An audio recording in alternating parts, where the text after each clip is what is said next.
Ju përshëndet gjithëve, mirë se vini në Shqipëria sot. Do të jemi së bashku për të parë zhvillimet kryesore. Komisioni i Ankimimeve dhe Sanksioneve në Komisionin Qendror të Zgjedhjeve shqyrton sot kërkesat e bëra nga Partia Demokratike për shpallje pa vlefshmërie të zgjedhjeve të 11 majit, konkretisht për qarkun Dibër dhe Shkodër. Po ashtu, sot në KQZ nis dhe hapja e kutive të Dibrës për verifikimin e votave preferenciale të kandidatit të Partisë Demokratike Xhemal Gjungshi.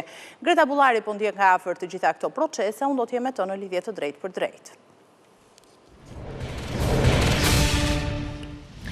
Greta, të përshëndes, ndalemi së bashku me një raportim për shqyrtimin që do të ketë kas ditën e sotshme për qarkun Shkodër dhe Dibër, kur pritet kemi një vendimarrje. Vendimarrja për këto qarqe do të jetë pikërisht pas përfundimit të procesit të rinumërimit në qarkun e Dibrës, pra bëhet fjalë për 42 kuti votimi të cilat tashmë janë duke u rinumëruar nga ana e përfaqësuesve të Komisionit Qendror të Zgjedhjeve nën praninë, po themi edhe të antarëve të KAS. Janë 42 kuti votimi të qarkut të Dibrës ndjes të kërkuara nga kandidati Xhemal Gjungshi, i cili pretendon se janë vjedhur votat brenda partisë së tij. Zoti Gjungshi renditet i dyti në listën e hapur të Partisë Demokratike për qarkun e Dibrës, ndërkohë që përpara tij ndodhet Përparim Spahiu, kandidati i Partisë Lirisë, i cili garonte, po themi, në siglën e koalicionit të Partisë Demokratike Aleanca për Shqipërinë Madhështore. Diferenca me zotit Gjungshi dhe zotit Përparim Spahiu është vetëm 120 vota, ndaj zoti Gjungshi pretendon se votat e tij janë trafikuar nga brenda vetë Partisë Demokratike dhe pretendon që të marrë, po themi, edhe vendin e zotit Spahiu. Megjithatë, më duhet të theksoj, Rovena, se ky rezultat nuk ndryshon diçka, po themi, sa i përket mandatit, pasi si zoti Spahiu ashtu edhe zoti Gjungshi ndodhen në listën e hapur dhe Partia Demokratike në Dibër ka marrë vetëm 2 mandate, çka ato nuk do të jenë gjithsesi në kuvend për sa i përket. Megjithatë, duket se zoti Gjungshi kërkon që të jetë i pari listës së hapur në rast, po themi, se do të ketë, po themi, një lëshim vendi nga ana e 2 kandidatëve të sigurt të Partisë Demokratike. Sikundërse e përmendan, betejë brenda llojit, po themi, vazhdon brenda Partisë Demokratike, pasi janë disa kandidatë të cilët pretendojnë se janë vjedhur dhe trafikuar votat brenda llojit, ndërkohë që me përfundimin, po themi, të procesit të numërimit dhe të verifikimit, i cili po bëhet në praninë të antarëve të KAS, do të ketë edhe një vendimarrje për sa i përket qarkut të Dibrës dhe kërkesës së Partisë Demokratike për pavlefshmërinë e zgjedhjeve në këtë qark. Me përfundimin, po themi, të gjithë procesit, do të nisë edhe shqyrtimi për kërkesën tjetër ankimore të Partisë Demokratike, që ka të bëjë pikërisht me qarkun e Shkodrës. Në qarkun e Shkodrës, Partia Demokratike arriti të sigurojë fitoren duke marrë 5 mandate kundrejt 4 të Partisë Socialiste dhe 2 të Partisë Social-Demokrate, por kjo në fakt është edhe strategjia, po themi, që ka ndjekur kjo forcë politike që në nisje të procesit të ankimimeve, duke ankimuar dhe kundërshtuar çdo rezultat, po themi, që vjen në të gjitha qarqeve. Pritet në fakt të ketë një vendimarrje për të dyja vendet sa i përket pavlefshmërisë apo përsëritjes së zgjedhjeve në këtë qark, qoftë për Dibrën, qoftë edhe për qarkun e Shkodrës, ndërkohë që më herët KAS ka rrëzuar dhe kërkesat ankimore të Partisë Demokratike për 6 qarqe të tjera. Është lënë në fuqi vendimi i komisionerit për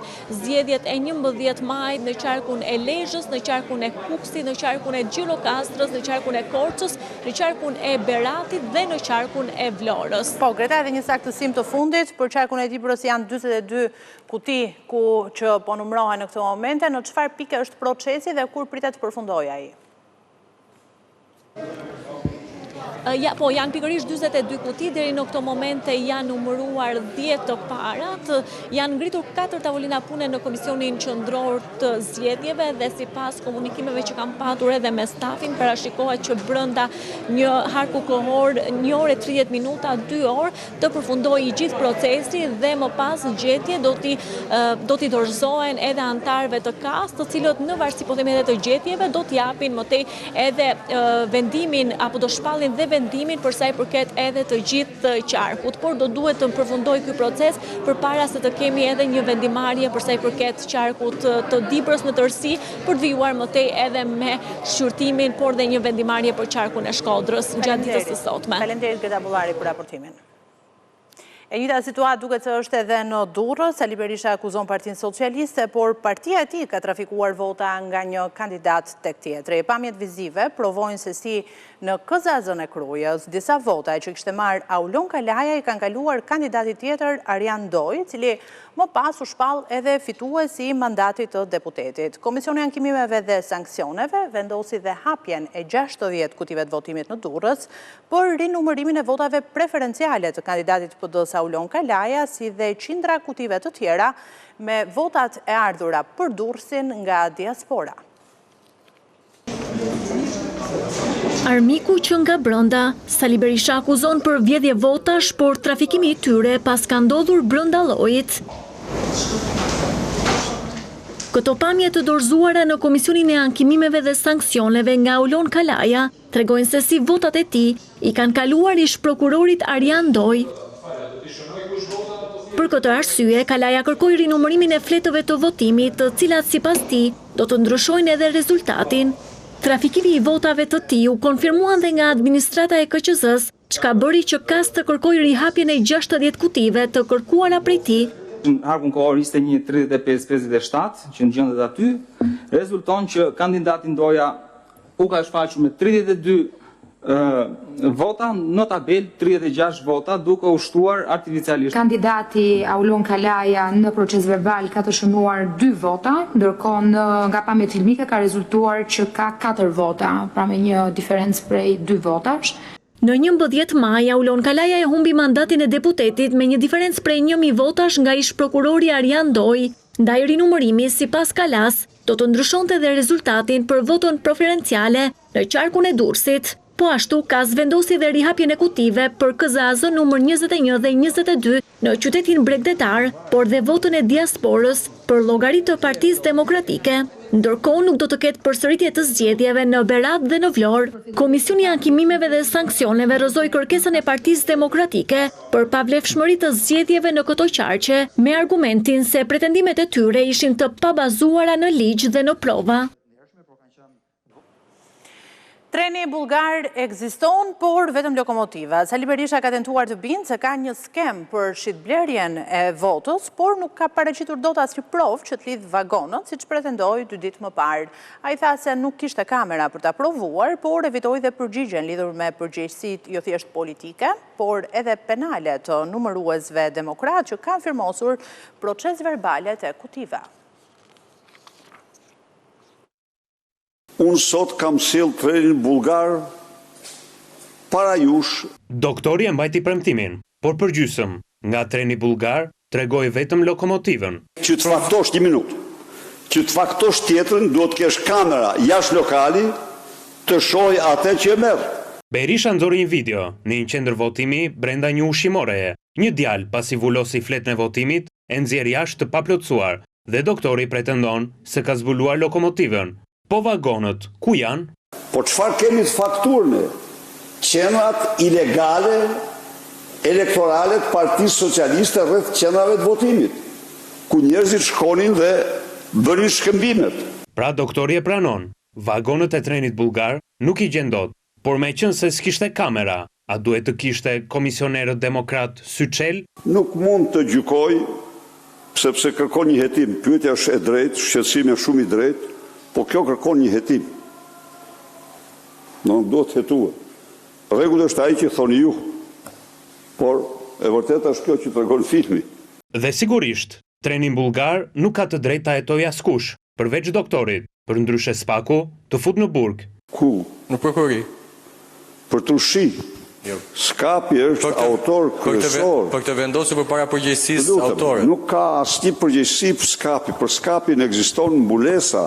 Por një fitore, doktori arriti. Komisioni qendror i zgjedhjeve, që ai thotë është i Ramës, do të dënohet e do të mbes pa pushime. Thuajse gjithë verën do të ketë rinumërim, me vendim të 2 antarëve të tij në Komisionin e Ankesave dhe Sanksioneve, dhe shumë komisioner, numërues e vëzhgues, do të jenë në punë, për të parë me endje votat e demokratëve e jo vetëm. Karma e Celibashit bëhet edhe më e rëndë. Doktori për vete do marr pushime këtë verë. Nuk pres nuk merrem fare me çfarë do të paraqes. Jo.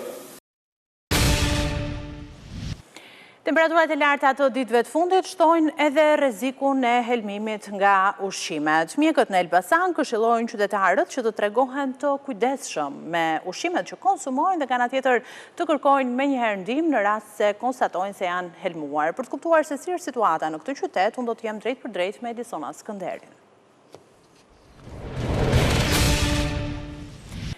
Edisona, të përshëndes, si është situata me kërkesat për ndihmë nga helmimet në Elbasan dhe çfarë rekomandojnë mjekët? Ju përshëndes Rovena, duke qenë se tashmë temperaturat e larta kanë filluar dhe ndodhemi në stinën e verës, mjekët e Spitalit Rajonal të Elbasanit bëjnë apel në fakt për kujdes, duke qenë se tashmë janë paraqitur disa raste, jo vetëm në Spitalin e Elbasanit, por gjithashtu edhe në spitalet e bashkive të tjera. Kjo ka bërë që mjekët dhe bluzat e bardha në përgjithësi të bëjnë dhe apel për qytetarët që të jenë të kujdesshëm, sidomos në konsumimin e produkteve gjatë kësaj periudhe. Duke qenë se edhe javët në vijim priten që të jenë me temperatura shumë të larta, mjekët apelojnë që së pari të gjithë konsumatorët duhet që përgjatë këtyre javëve të tregojnë kujdes me ruajtjen e produkteve ushqimore. Janë disa kategori ushqimesh në fakt që sipas mjekëve nëse qëndrojnë disa orë të ekspozuara në temperatura të larta, ambiente që nuk plotësojnë kushtet higjieno-sanitare, mund të kthehen shumë të rrezikshme për shëndetin e qytetarëve. Dhe në fakt dy nga produktet të cilat janë shumë të dashura për të gjithë gjatë kësaj periudhe, shalqinjt dhe qershit, konsiderohen si shumë të rrezikshme në rast se qëndrojnë të ekspozuara ndaj temperaturave të larta për orë të gjata dhe më pas konsumohen të pasigurta. Këto dy produkte mund të japin shenja helmimi të menjëhershme dhe që mund të jenë të rrezikshme për jetën në rast se nuk trajtohen në mënyrë të menjëhershme dhe personi nuk merr ndihmë të specializuar mjekësore. Dhe në fakt ka qenë kjo një nga pikat më thelbësore që mjekët e Elbasanit kanë prekur, pasi referuar edhe pacientëve që janë paraqitur vitet e tjera me shenja helmimi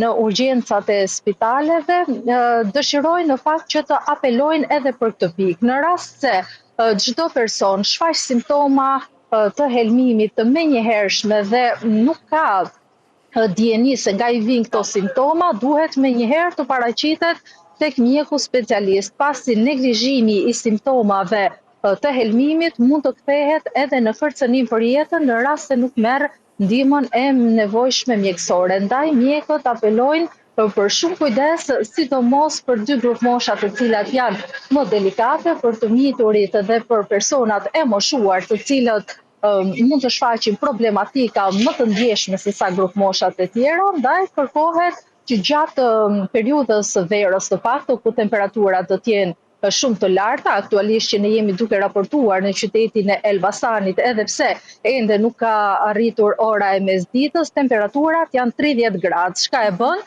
një rrezik për produktet ushqimore të cilat nga ana tjetër mund të tregtohen në kushte jo shumë të favorshme. Ndaj edhe një tjetër sugjerim nga ana e mjekëve specialist është konsumimi i produkteve të cilat tregtohen në ambiente të cilat janë të kontrolluara nga institucionet përkatëse dhe po ashtu që plotësojnë të gjitha kushtet higjieno-sanitare. Gjatë kësaj periudhe rekomandohet që të mos blehen produkte kryesisht ndaj shitësve ambulant, të cilët për shkak se nuk plotësojnë kushtet higjieno-sanitare, produktet mund të qëndrojnë të ekspozuara për shumë orë në rrezet e diellit dhe po ashtu ndaj fluhurit që krijohet nga lëvizja e automjeteve gjatë gjitëve të nxehta të verës. Apelohet për shumë kujdes. Ndjehet të ndërpres, po ne kemi një zhvillim minutës fundit që lidhet në fakt me ngjarje të rëndë që vjen nga Elbasani. Bëhet me dije se policia ka gjetur trupin e pajet të një 6 vjeçari buz lumit Shkumbin, konkretisht në lagjen Çezme. Cilat janë dhënat që kemi nga kjo ngjarje e rëndë?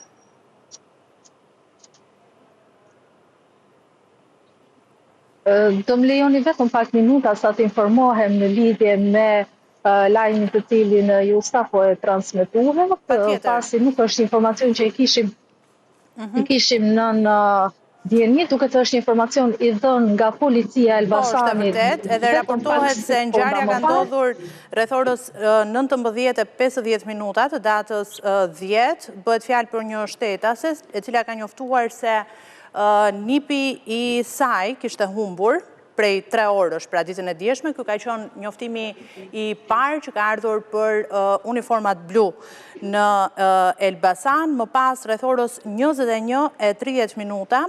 Uniformat blu bëjnë me dije se kanë arritur që të gjejnë trupin e pajet të tij Buz Lumit Shkumbin, konkretisht në lagjen që edhe unë citova më herët Edisona, në lagjen Çezme, dhe ndaj gjatë këshyrjes paraprake të trupit të fëmiturit raportohet se nuk janë konstatuar edhe shenja dhune, dhe nga hetimet e drejtanishme dyshohet se ai është mbytur në lum, dhe këto të paktën janë të dhënat që kemi, apo jo? Këto janë të dhënat e paraprake të paktën nga gjendja, nga situata rënd që ka ndodhur. Do t'informohemi më gjerë në lidhje me atë se çfarë ka ndodhur dhe si ka ndodhur gjendja që 6 vjeçari ka humbur jetën dhe është gjendur i mbytur. Pas pak do të kemi edhe detaje në lidhje nga kjo ngjarje tragjike që po bëjmë publike në këto momente. Faleminderit Edisona Skënderi për raportimin dhe detajet që ndave me ne. Mirë, ne do të flasim tani për sezonin turistik, do të shkojmë fillimisht në Shkodër, asnjë hapësirë publike në plazhin e Velipojës nuk do të zihet nga operatorët privat. Drejtori i Policisë Bashkiake dha këtë mesazh në nisjet e aksionit policisë dhe Inspektoriatit të Mbrojtjes së Territorit. Unë do të lidhem drejt për drejt me Simon Shkrelin për të parë se si është situata atje.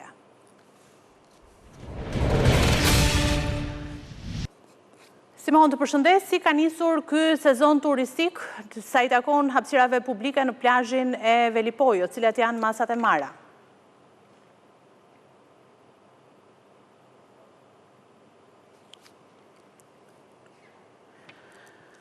Do të flasim patjetër për hapësirat publike në plazhin e Velipojës. Ka qenë një deklarat dhe një mesazh i dhënë ditën e sotme nga drejtori i Policisë Bashkiake, Sajmir Rostemi, i cili ka deklaruar se asnjë hapësirë publike në këtë plazh nuk do të zihet nga operatorët privat.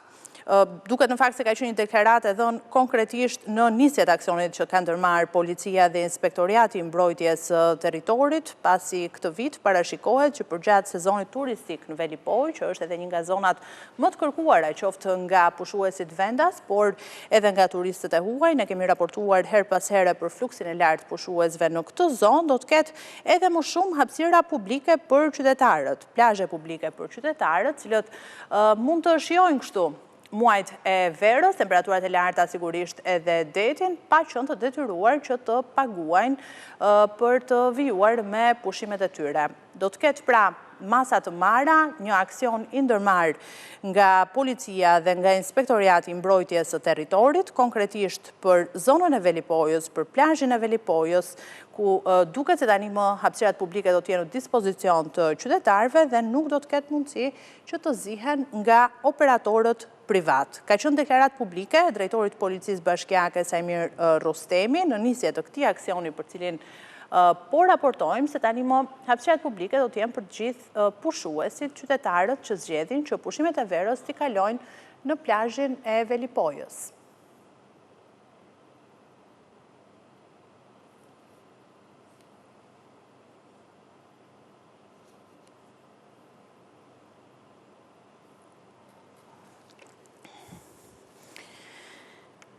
Është në fakt një nga masat që është marrë konkretisht për plazhin e Velipojës, po sigurisht pritet që një aksion i tillë të jetë i shpërndar edhe në zona të tjera, në plazhe të tjera, thuajse në gjithë territorin. Duket se ditën e sotme ka nisur nga Velipoja, duke padur në fokus sigurisht deklaratën që ka padur drejtori i Policisë Bashkiake Sajmir Rostemi. Asnjë hapësirë publike në këtë plazh nuk do të zihet kështu nga operatorët privat, do të jetë kjo mënyrë e re e menaxhimit sa i takon hapësirave publike në plazhet e vendit.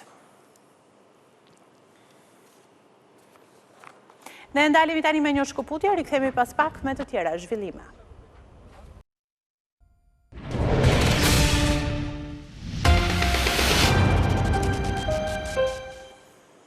Jemi sërish bashku, do të ndalemi tani me një zhvillim të minutës së fundit. 2 personat të kërkuar nga drejtësia shqiptare raportohet se do të ekstradohen ditën e sotme nga Dubai. Njëri prej tyre është vëllai i bashkëpunëtorit të drejtësisë Nuredin Dumani. Unë do të lidhem drejt për drejt me Ervin Lekën për të marrë më shumë detaje. Ervin, të përshëndes, cilët janë personat që pritet ekstradohen ditën e sotme dhe si u morë ky vendim? Si duket tashmë Dubai është një stre e pasigurt për sa i përket kriminalëve shqiptar që fshihen atje dhe që kërkohen nga gjykata e posaçme dhe prokuroria e posaçme. Pasi ditën e sotme jemi njoftuar se do të kemi një ekstradim të 2 personave të shumë kërkuar. Një prej tyre është Dashnor Dumani, vëllai të penduarit të drejtësisë Nuredin Dumani, i cili të paktën nga gjykata e posaçme është edhe me mas sigurie, por edhe i dënuar për armbajtje pa leje nga ana e gjykatës së posaçme, por edhe për vrasje dhe për vjedhje me armë. Ndërkohë tjetri i ekstraduar pra që do të kryhet ditën e sotme me ekstradimit i është Armin Stafa, i akuzuar nga gjykata e posaçme si pjesë e klanit Çopja në qytetin Elbasanit dhe që kryente pastrimin e parave të vëllezërve Franc dhe Hajdar Çopja. Për të ndalur pak tek emri Dashnor Dumanit, vëllai të Nuredin Dumanit, pavarësisht se janë kryer operacione edhe më herët për kapjen e tij, nuk është mundur që të arrestohet, pavarësisht se në dosjet e prokurorisë së posaçme në Skaj ECC ai del në shumë ngjarje kryesisht të ndodhura në zonën e Durrësit, që nga grabitjet, plagosjet apo marrje pjesë në disa atentate dhe në vrasje, por edhe në rëmbime dhe ngjarje të tjera penale që kanë ndodhur në qytetin e Elbasanit. Duhet theksuar të paktën sipas prokurorisë së posaçme dhe asaj se çfarë del nga hetimet, emri Dashnor Dumanit lidhet që në vitin 2015 për sa i përket edhe vendosjes së eksploziveve në zonën e Durrësit, ndërsa në ngjarje të tjera përfshihet si pjesë e grupit të Talo Çelës, ku në fakt si duket mes 2 vëllezërve, Dashnor Dumani, por edhe Nuredin Dumani, kishte një ndarje njëri me njërin grup që ishte Dashnor Dumani pra me grupin e Talo Çelës, ndërsa grupi tjetër i Nuredin Dumanit që lidhi edhe aleancë me Erion Alibej, një tjetër të penduarit të drejtësisë, ku në dosjet e Skaj ECC në fakt përmendet edhe marrja pjesë e Dashnor Dumanit, vëllait të Nuredin Dumanit në masakrën e Bradasheshit, ku në fakt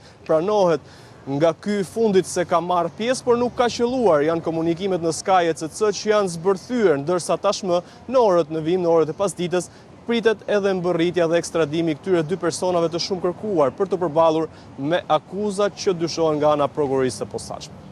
Faleminderit Ervin Leka për raportimin. Ndryshojmë temën e informacioneve, vijojmë të diskutojmë për sezonin turistik duke u ndalur në Shkodër për të parë masat që janë marrë atje. Lidhem drejt për drejt me Simon Shkrelin. Simon, të përshëndes, atëherë cilat janë masat që janë marrë për plazhet e Veripojës, konkretisht sa i takon hapësirave publika?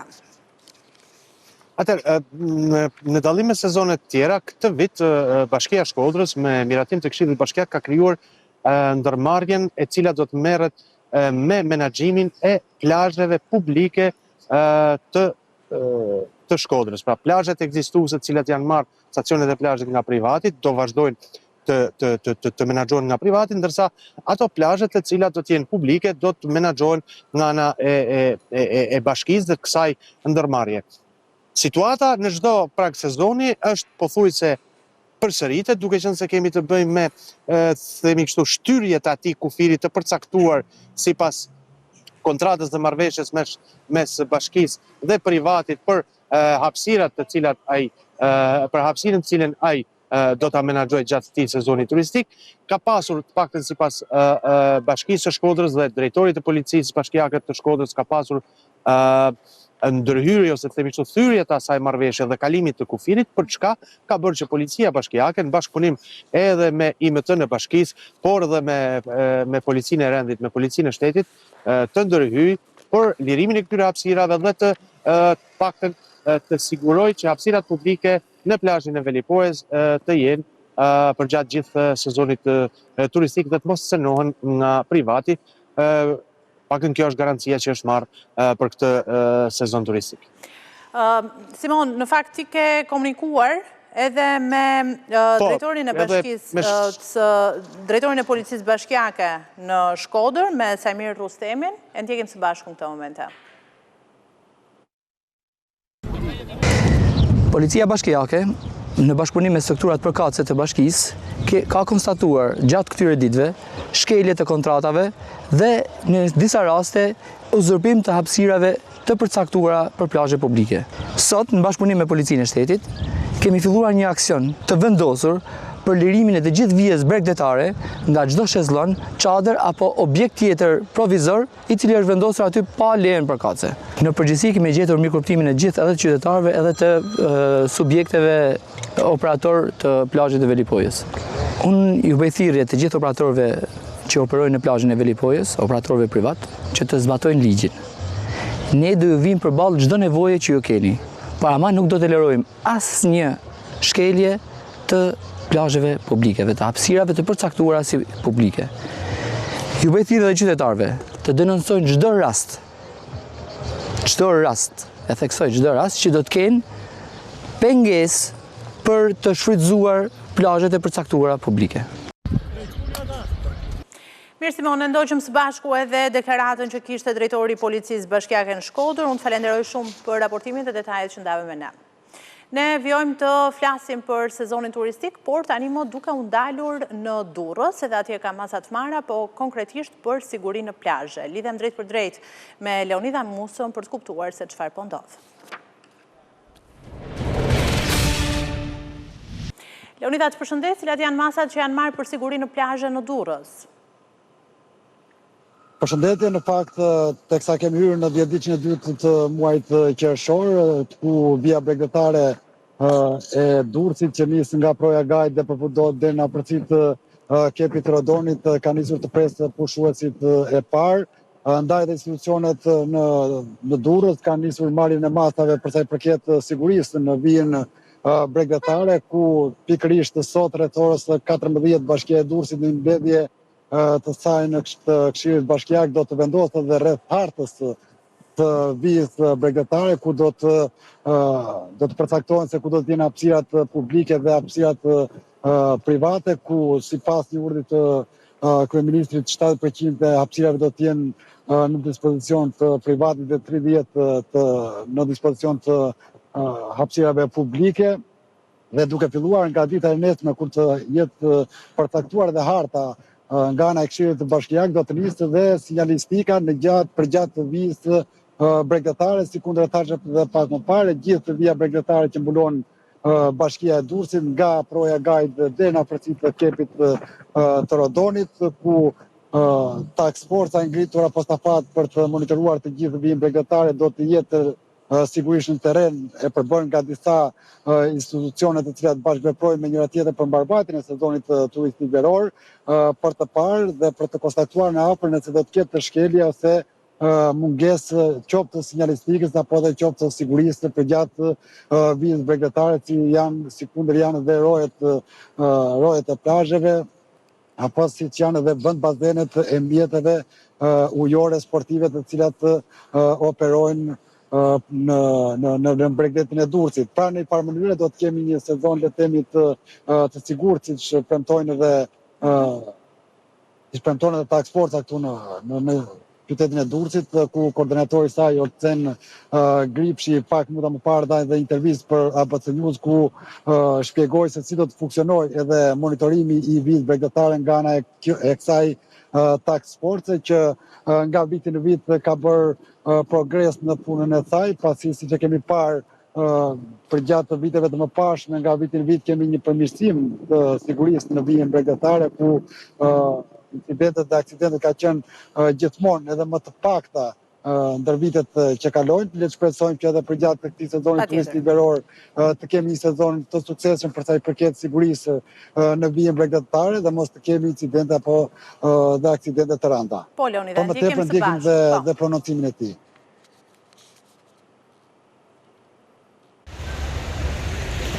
Do të jemi aty ku vërtet do të lypset nevoja për çdo problematik të mundshme që do të dali themi gjatë periudhës së sezonit turistik. Sigurisht si çdo verë, kemi patur përmirësime nga sezoni në sezon, kemi mbërritur tashmë në këtë sezon të ri veror të vitit 2025, ku ajo që do duhet të theksohet është pjesa e hapësirave publike të cilat janë shtuar nga viti I kaluar, që do të thotë jemi në një barazvlerë nga 1000 metra katror, themi vi bregdetare, plazh privat, 300 metra janë kushtuar tërësisht plazheve publike ku çdo qytetar, dhe këtu gjej rastin të bëjë një thirrje, pasi një ndër problematikat do të thoja apo për të vendosur theksin është pikërisht tek plazhet publike, sepse do duhet që gjithkush që vjen dhe gjen një plazh të pastër publik, të rregullt dhe të lirë, do duhet ashtu dhe ta lerë pasi ka mbaruar themi ditën e pushimit në këtë hapësirë publike. Leonida, unë të falenderoj shumë për raportimin edhe për intervistën që ndoqëm së bashku. Shkojmë tani në Vlorë, ati do të shohim se çfarë po ndodh me guida turistike, raportohet për një rritje të interesit, cilat janë turet më të preferuara, po sigurisht edhe shtetasit që vizitojnë edhe përgjatë këtij sezoni turistik Shqipëri, lidhem drejt për drejt me Elton Nikën. Elton, të përshëndes, ndalemi së bashku me një raportim për guida turistike që ofrohen në Vlorë, por sa kaq edhe për interesin për to. Në fakt është Sazan Karaburuni, një nga guidat turistike që edhe këtë vit duket se do të jetë një nga më të kërkuarit nga turistët e huaj. Në fakt nga viti në vit është një tur turistik I cili ka ngjallur interesin e të huajve për vetë atë çfarë ky tur ofron, vizitë në Ishull, vizitë në Kadishull, detin shumë të pastër, janë xhiret e mrekullueshme pas të Karaburunit, të shpella e Haxhi Alis, pra është një tur disa orësh që nis prej orës 10 të mëngjesit dhe përfundon diku rreth pasdites, por që ofron për turistët do të thosha një nga pamjet më të bukura të xhirit të Vlorës. Normalisht edhe për vetë guida turistike pranohet një fakt I tillë, numri I turistëve është duke u rritur nga viti në vit dhe duket se edhe pse jemi ende në muajin qershor, ka një rritje të interesit të turistëve të huaj. Kryesisht në këtë periudhë kemi turistë nga Polonia, nga Çekia, por nuk mungojnë edhe nga vendet e tjera të Europës, të cilët gjatë vizitës apo turit tyre për disa ditë apo për një javë në qytetin e Vlorës, nuk mungojnë që të kërkojnë edhe një tur në Kadishullin e Karaburunit, Ishullin e Sazanit apo dhe plazhet e mrekullueshme që ofrohen në të dyja këto zona. Ne mund ndjekim nëse është mundur pikërisht edhe intervistat që kemi realizuar me guida turistike por dhe të huajt të cilët gjatë ditës sotme kanë preferuar të ndjekin këtë tur në qytetin e Vlorës. I ndjekim së bashku, Elton. Sot kemi xhiron në xhirin e Vlorës, do të vizitojmë Karaburunin dhe Sazanin, siç e di dhe kapiteni. Ka një interesim, guida turi është mjaft interesant. Ditën e djeshme janë kënaqur sepse kemi pasur edhe ditën e parë, fillimin. Kështu që besoj që çdo gjë do na shkojë mirë. Ata me të vërtetë kanë marrë impresione mjaft pozitive nga atraksione turistike që kanë vizituar deri më tashmë dhe vazhdojnë që të jenë të egzaltuar le të themi për atë çfarë I pret në ditët në vazhdim. Ka shumë interes dhe këtë vit parashikojmë që të jenë 6 avion më tepër çdo muaj. Kanë përnotuar kryesisht për të ardhur në Durrës, por kanë edhe shumë kërkesa për qytetin e Vlorës. Elton, unë të falenderoj shumë për raportimin edhe për detajet që ndavëm që vinë nga qyteti I Vlorës. Ishte gjithçka e përgatitur për Shqipëria sot, zhvillimet e fundit përditësuara minutë pas minute nga vend rajoni dhe bota, ju mund t'i ndiqni edhe në faqen tonë, abcnews.al, njerësh dhe në valët e radios 105 FM. Faleminderit për vëmendjen, mirupafshim.